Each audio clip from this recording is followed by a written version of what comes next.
pessoal, sejam muito bem-vindos a mais um vídeo aqui do canal e hoje eu vou compartilhar com vocês quais foram as minhas melhores leituras do primeiro semestre de 2021. E como está relacionado ao primeiro semestre, claro, eu selecionei os livros que eu li de janeiro até junho. E nesse período eu li 20 livros, foram mais de 7.500 páginas e conheci histórias incríveis, leituras que me arrebataram, então vale a pena compartilhar com vocês quais foram os melhores até agora. Mas antes de começarmos, peço para que vocês não se esqueçam de curtir o vídeo, se vocês ajudam na divulgação do canal e também entregar o conteúdo a mais pessoas. E se você for comprar algum produto na Amazon, considere comprar através do link que está disponível no box de informação. É uma forma que você tem de ajudar o canal a crescer e a continuar com a produção de conteúdo sem nenhum custo adicional. E se você é novo por aqui, não deixe de se inscrever e ativar as notificações para receber dicas de livros, dicas de leituras, mais entretenimento e informação, além de não perder o que vem aí na programação do canal.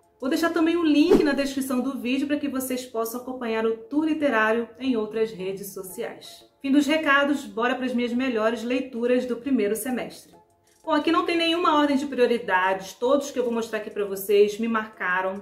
Minto, na verdade, as duas últimas que eu vou mostrar para vocês, elas me arrebataram ainda mais. Entrando para a lista dos favoritos da vida. Foram leituras que me deixaram até de ressaca literária, porque depois que eu pego uma leitura que foi arrebatadora, às vezes eu tenho dificuldade para poder engatar em outras leituras. Mas, de qualquer forma, todos esses que eu vou mostrar para vocês são livros que estarão sempre na lista dos melhores, porque foram leituras que me marcaram muito. Bom, eu vou começar essa lista mostrando para vocês A Casa dos Espíritos, da escritora Isabel Allende. Que leitura maravilhosa! E é tão bom fazer esse vídeo porque a gente pega novamente no livro, a gente relembra a história, relembra também como que foi a experiência, as sensações naquele momento da leitura. E eu lembro que no começo foi uma leitura que me exigiu mais atenção e também concentração pela quantidade de personagens que tem aqui na história. Então eu não queria me perder nessas informações e durante a leitura eu também fui fazendo anotações, então isso aconteceu até as primeiras 50 páginas. Mas logo em seguida eu fui totalmente transportada aqui para a história, eu conseguia visualizar as cenas, os personagens. A gente passa a imaginar como que são esses personagens fisicamente. Nós temos aqui personagens que são sensacionais, por exemplo, como a Clara, que é a matriarca aqui da família Treba. O livro ele vai narrar gerações dessa família, então nós conhecemos também a irmã da Clara, que é a Rosa. E ela é descrita como a mulher mais bela, e também nós temos a descrição do Barrabás, que chamou bastante minha atenção, porque ele é um animal, né, que parece um cão, mas ele cresce assim de maneira absurda.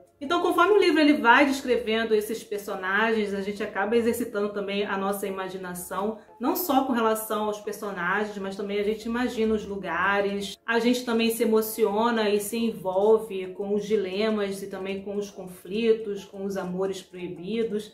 A gente também se revolta com outros personagens e também com algumas situações. Então, uma leitura incrível e surpreendente também, porque quando a gente acha que está caminhando para um desfecho, a história aqui na reta final ela acaba ganhando mais fôlego com acontecimentos que foram para mim totalmente inesperados e também aterrorizantes. E é um livro que traz um contexto político muito importante, porque ele vai narrar sobre uma época sombria da ditadura militar na América Latina. Então nós temos aqui disputas políticas, ideológicas, críticas sociais, enfim, uma leitura de grande qualidade. Bom, tem resenha aqui no canal e lá eu converso melhor sobre o enredo e mais sobre a minha experiência com a leitura desse livro incrível, A Casa dos Espíritos. Eu vou deixar o link disponível aqui na descrição do vídeo. E o segundo livro que eu vou mostrar para vocês é O Vermelho e o Negro, do Stendhal. Já com relação a esse livro, antes de começar a leitura, eu estava com receio de ser uma leitura densa, uma leitura arrastada, já que eu tinha visto que era um livro que dividia muito as opiniões. Eu vejo ainda muitas pessoas que gostam, outras pessoas, assim, bem dividido, né? E outras pessoas que não gostam. Mas quando eu comecei a leitura, eu simplesmente não conseguia mais parar de ler. Esse livro aqui, ele é sensacional. A leitura, ela prendeu minha atenção já nas primeiras páginas e foi assim até o final. Eu ainda quero fazer resenha para esse livro, ele tem muitas questões históricas, não vai dar para me aprofundar aqui nesse vídeo, para poder não ficar também muito grande. Vou fazer apenas um breve comentário sobre a obra. Eu gostei muito do contexto histórico, né, da época em que a história aqui ela se passa. É um recorte muito interessante para quem quer saber o que estava acontecendo na França no século XIX, um período que vai aproximadamente de 1815 a 1830, na verdade aqui o livro acho que se passa mais ou menos em 1826, por aí. Mas enfim, na França, esse período de 1815 e 1830 tiveram episódios que foram extremamente importantes. Então vai desde a queda de Napoleão, ele que expandiu o liberalismo político e também os valores burgueses, e com o fim da era napoleônica nós temos a restauração da monarquia Bourbon. Eles foram destronados na época, né, por Napoleão, e agora com a sua queda, enfim, com o final da era de Napoleão, eles passaram a ter o direito de retomar o trono. Mas vai ser um período de grande instabilidade política por conta dessa disputa entre diferentes grupos. Então, alguns grupos, eles defendem a restauração de uma monarquia absolutista, né? A monarquia queria voltar ao poder. Isso vai totalmente contra os interesses burgueses, e todas essas tensões, todos esses conflitos, eles irão culminar ali na Revolução de 30. Mas o livro aqui ele se passa antes da Revolução de 1830, nessa época de instabilidade política, nesse período de restauração. E nós temos aqui o personagem Julien. Ele era pobre, filho de carpinteiro, mas ele não queria trabalhar com o pai. Ele aspirava, né, melhores condições, ele era um jovem muito estudioso e ele tinha a ambição de poder ter uma vida melhor, ele queria crescer na vida. E para isso ele via dois caminhos, duas possibilidades. Primeiro, seguindo a carreira militar ou pertencendo ao clero. E como ele era um rapaz muito estudioso, ele sabia latim, decorava trechos da Bíblia, ele percebe que seguindo o caminho religioso, né, pertencendo ao clero, ele poderia ali angariar uma ascensão social. E assim, fazendo parte dessa classe mais nobre. Só que a maneira como ele vai tentando crescer para poder conquistar ali o seu espaço, ela é feita de maneira que faz com que a gente desconfie do seu caráter, porque tudo ali tem um jogo de interesse. E no primeiro momento ele tem a chance de trabalhar na casa de um prefeito de uma província, e essa família ela percebe o quanto ele era talentoso, até porque ele estava ali para mostrar mesmo seu talento, suas atribuições, suas qualidades. Estava determinado em conseguir aquilo que ele queria. Ele também estava ali para poder fazer com que essas oportunidades aparecessem para ele, mas ele também se envolvia em muitas confusões, principalmente por suas paixões. Ele é um personagem tomado por paixões. E a gente acompanha um outro momento aqui na história, que ele passa também pelo seminário, ele faz toda uma crítica também à igreja. Mais tarde nós acompanhamos sua trajetória trabalhando na casa do marquês, conhecido aqui como La Mole. Então a gente percebe aqui que ele está conseguindo crescer, ele transita por diferentes classes sociais, como a burguesia, o clero, né, ali a nobreza. Só que por mais esforço que ele faça, ele sempre vai se deparar com as dificuldades impostas ali pelas diferenças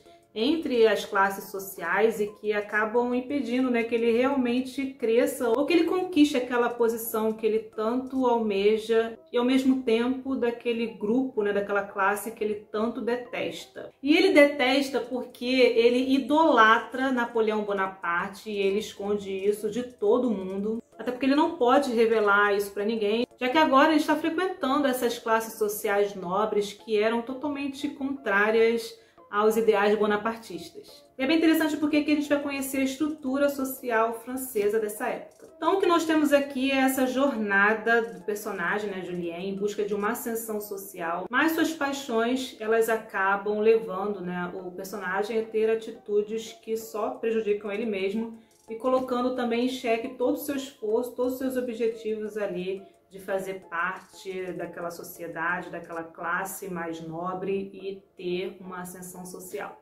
O terceiro livro que eu vou mostrar para vocês é A Montanha Mágica, do Thomas Mann, que foi uma experiência desafiadora e também apaixonante. Confesso que antes de pegar esse livro para ler, eu estava com bastante receio, porque eu já sabia, né, de antemão de todas as dificuldades envolvidas aqui nessa leitura. Aí na minha cabeça eu já estava preparada para poder encarar uma leitura muito difícil de entender e arrastada já desde as primeiras páginas. Mas com relação à minha experiência, a leitura, na verdade, ela foi ficando sim mais densa, mas na parte 6 do livro. Principalmente quando apareciam aqui os personagens Settembrini e mais pra frente o Nafta, que são personagens aqui no livro que eles vão travar um debate intelectual que é de explodir a cabeça. E eles falam sobre diversas áreas como filosofia, história, política, religião, sobre arte. Cada um vai defender fervorosamente, né, o seu ponto de vista, seus valores, naquilo que eles acreditam. E aí, ao longo da minha leitura, eu fui percebendo que quando esses personagens eles apareciam, As discussões, elas tomavam uma proporção assim muito mais densa, muito mais complexa, mas são discussões riquíssimas, né? E isso vai depender muito do leitor, se ele tem interesse nessas abordagens, se ele está disposto a conhecer aqueles assuntos que eles estão, né, ali debatendo, e também se aquilo vai despertar interesse do leitor naquele momento ou não. Eu acho que nesse ponto a obra ela vai ganhando uma complexidade. O livro ele também tem partes mais descritivas, mais detalhadas, de pessoas, lugares, objetos, situações, mas eu confesso que, gente, essa parte eu amo. Eu amei me deparar com essas descrições minuciosas, porque a maneira como ele vai descrevendo eu acho muito encantadora, mas pode se tornar cansativo para algumas pessoas. Bom, então, com relação à minha experiência, eu achei em alguns momentos a leitura mais fluida, que prendeu mais a minha atenção, em que me causou surpresa, espanto, admiração. Em outros momentos a leitura ela foi ficando mais densa, mais complexa, de explodir a cabeça, e mesmo assim, né, temas que são enriquecedores. Bom, e bem resumidamente, nós temos aqui a história de Hans Castorp. Ele vai visitar o primo dele, chamado Joaquim, num sanatório destinado ao tratamento de tuberculosos, que fica em Davos. Só que Hans Castorp, ele pretende ficar apenas 3 semanas para poder se curar de uma indisposição, de um cansaço, né? Ele não estava se sentindo muito bem, porque ele estava num período que ele estava estudando muito. E conforme o tempo passa, ele vai contando aqui pra gente os seus dias no sanatório, as pessoas, né, com as quais ele vai se relacionando ali nos salões do próprio sanatório. E a partir disso, muitos temas serão abordados aqui na obra. Temas sobre o tempo, sobre doença, questões filosóficas, dentre muitas outras. E essas outras pessoas que estão aqui doentes e internadas no sanatório, elas são de diferentes lugares da Europa. Então a gente vai também acompanhando o amadurecimento de Hans Castorp.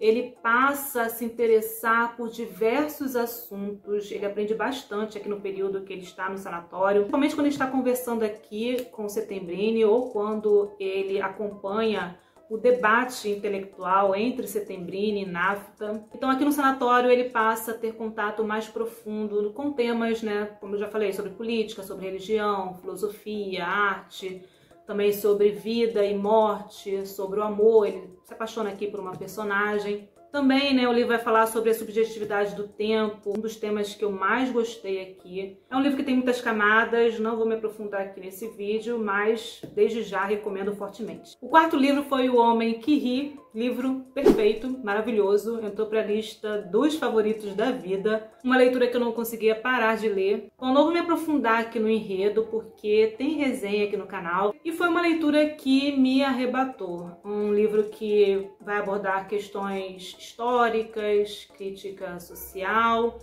E o enredo aqui também é bem impressionante, se você ainda não leu, leia. E o que mais me impressionou aqui foi a história dos comprachicos, que eram grupos de criminosos, né, um grupo nômade, e eles eram formados por pessoas de diferentes países.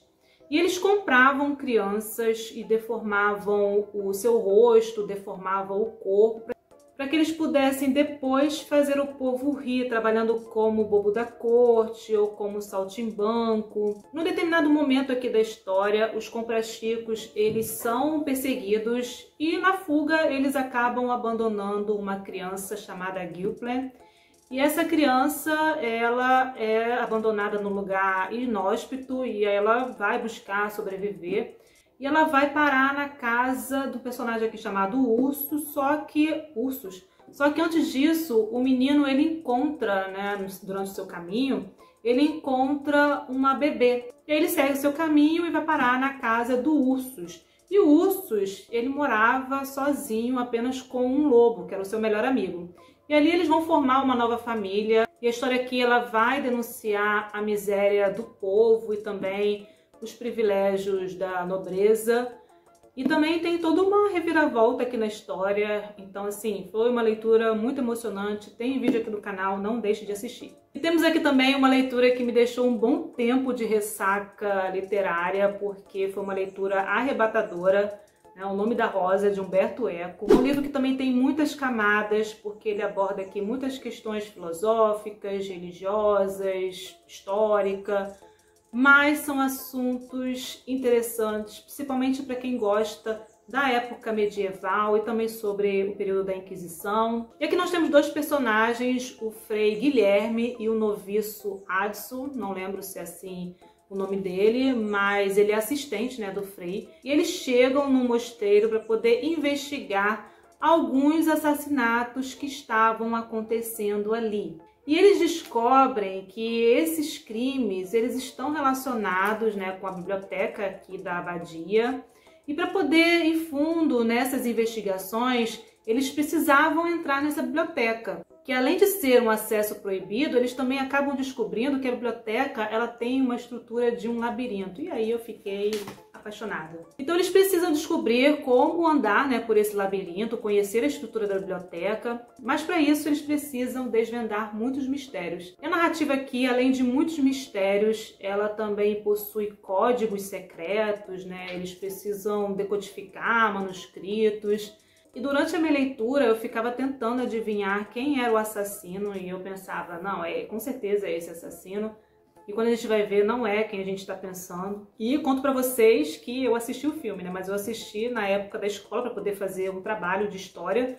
E isso tem mais de 20 anos, então já não lembrava mais. Na verdade, eu só fui lembrando quando foi chegando na reta final. E aí foi que foi refrescando a memória. E como eu falei, esse livro, né? Ele tem muitas outras camadas, um livro maravilhoso. Eu li nessa edição da Record, mas eu recomendo a nova edição. Vou deixar a capa aqui aparecendo.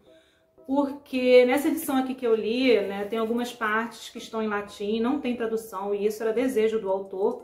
Mas nessa nova edição eles colocaram a tradução do latim, e eu acho que fica no final do livro. Enfim, livro maravilhoso, entrou para a lista dos melhores da vida, gente. Livro perfeito, amei. Bom, então é isso, pessoal. Essas foram as melhores leituras que eu li até a metade do ano. Eu estou com ótimas expectativas para esse segundo semestre. Me conte aqui quais foram as suas melhores leituras até agora. Bom, nesse vídeo aqui de cima vocês acompanham o último vídeo que eu liberei aqui no canal, que é sobre um projeto de leitura que está acontecendo por aqui. E nesse vídeo aqui de baixo vocês podem acompanhar a playlist das resenhas de 2021. Obrigada pela companhia e até o próximo vídeo.